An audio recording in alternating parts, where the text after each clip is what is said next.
Los Angeles is a sprawling cityscape where homes and recreation fill valleys and branch over hilly terrain. Cars are essential in most areas, and for a lot of its developed areas, even those with hiking trails, traditional green spaces are few and far between. Found spaces in Los Angeles are what we'll categorize as spaces that have been appropriated by the public for uses of their own, be it recreational, commercial, or any number of other activities. The first type of found space we'll be looking at is rooted in larger economic issue that manifests itself on the public sidewalks of many larger cities.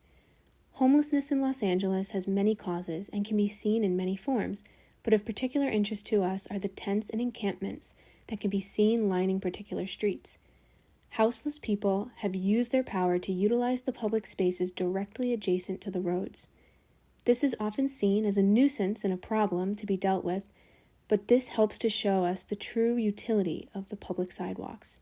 Secondly, we look at a more recent phenomenon which has been dubbed Latino urbanism. This is a type of urbanism that is particular to Latino communities and is more characteristic to those communities' economic and lifestyle needs. Throughout the Latino communities of Los Angeles, there are a number of shrines to the Virgin of Guadalupe. These take the form of murals and often literal shrines on sidewalks and other public areas. These shrines emphasize notions that public spaces can be used for religious activities in addition to other more common uses. In our exploration of public space in LA, sustainable parks can be typed as gray areas of urban life. In varying capacities, this means that these spaces address ecological concerns and urban issues outside of physical constraints. For us, this means spaces that may not necessarily be intended for gathering, but where community members will naturally be attracted to anyway, whether it be for recreation, education, or leisure. They are not always completely public or government-owned, but their value lies in their encouragement of community engagement. The first space we looked at under this criteria was the Audubon Center at Debs Park. Although this organization is technically maintained privately, it is free and open to the public, primarily for educational purposes. Speaking literally to the subject of sustainability, it meets the building criteria as a LEED Platinum establishment. Its existence can be seen as a valuable resource for the neighborhoods and communities surrounding it. My name is Megan Hurdle. I'm the Director of Land and Water Conservation with Audubon, California, and I'm here today at Audubon Center at Debs Park for Bird LA Day. And Bird LA Day is a chance for people of the Los Angeles County and surrounding communities to come out and appreciate birds through a variety of events. Here at Debs Park today, I've seen kids making bird hats, painting pots so they can plant native plants for birds, and there's even art installations where people are doing drawing and other things like that. So it's been an amazing day seeing the community come out here and enjoy birds, nature, and what they've got in their own backyard.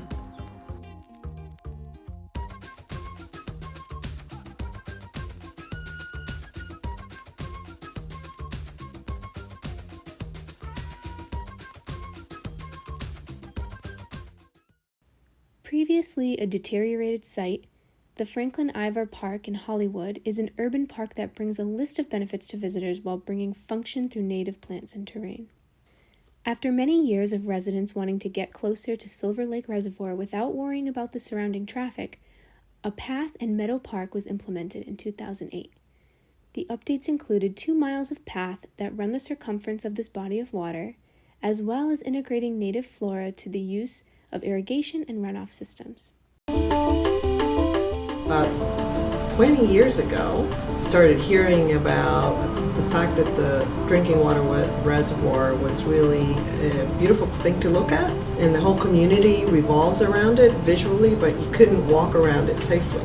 So there were several accidents before an effort was made to actually do a master plan. So when the request for proposals came out, we formed a team and we won, and we came up with a solution in terms of a sidewalk all around the perimeter and phasing of some parts of the property that could actually be accessible to the community. I've lived here about 18 years. I've always walked by the reservoir, and it says, wow, how nice would it be to be able to gain access to that? Because there's no doubt the community wants this. So I'm down here all the time, and on the weekend, this place is just filled with so many different families. Oh, I think it's amazing. As a mother of a young child, and as someone who knows a bunch of other young moms, we come here all the time. We don't have any yard at our house. We're in an apartment, so we come here. This is sort of like our backyard. Performance spaces in LA are much like they are in New York. They can happen anywhere and everywhere people are. From streets to parks to surprise performances in the crosswalk, no public spaces are left off limits. When the people are in strong opposition of the climate around them, where do they go to air their grievances? In LA, this happens in a variety of places, mostly located downtown. The above spaces can be categorized as publicly owned and publicly managed exterior spaces, such as sidewalks, roads, and parks. Many protests begin or end in one of two places: City Hall or the Hall of Justice.